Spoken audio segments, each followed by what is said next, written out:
22,320.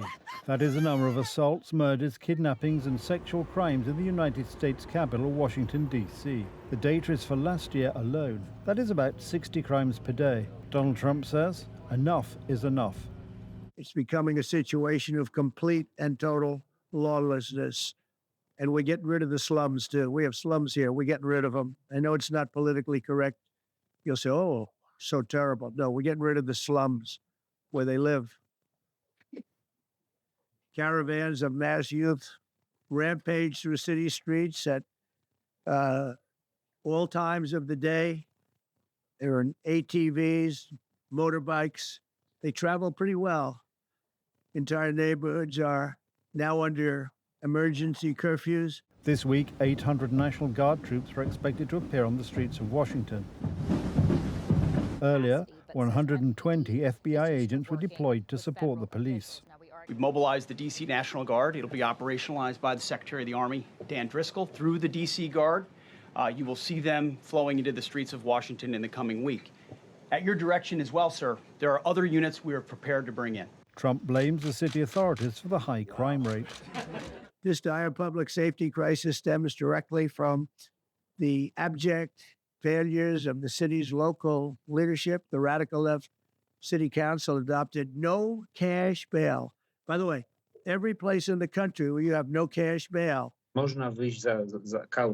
you can be released on bail, so to say, but it doesn't have to be paid. And that, according to research, is causing crime to rise. The victims of crime are city residents, tourists, but also officials. The latest was a 20-year-old former employee of the Department of Government Efficiency. They're not going to be fighting back long because I've instructed them and told them whatever happens, they love to spit in the face of the police. As the police are standing up there in uniform, they're standing and they're screaming at them an inch away from their face.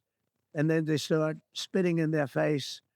And I said, you tell them, you spit and we hit. And they can hit real hard. The Democratic mayor of Washington, D.C. has rejected Trump's decision. I'm not a lawyer, but I think that's a fairly widely held fact. And so, but we've seen them move, I think, active military into California. So it's a question. We've seen active military on the borders of D.C. some years ago.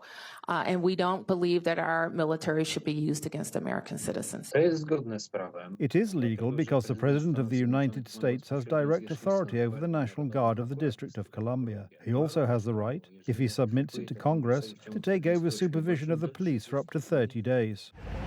Another problem is the high crime rate among young people and the lack of effective ways to combat it. I see too much violent crime being committed by young punks who think that they can get together in gangs and crews and beat the hell out of you or anyone else. They don't care where they are. They can be in DuPont Circle, but they know that we can't touch them. Why? Because the laws are weak. I can't touch you if you're 14, 15, 16, 17 years old and you have a gun. I convict someone of shooting another person with an illegal gun on a public bus in the chest, intent to kill. I convict him. And you know what the judge gives him? Probation. Says you should go to college. The situation is not limited to Washington, D.C. Trump has announced that he will analyze what is happening in New York and Chicago. The United States Attorney General has also become involved in the matter. Let me be crystal clear. Crime in D.C. is ending and ending today.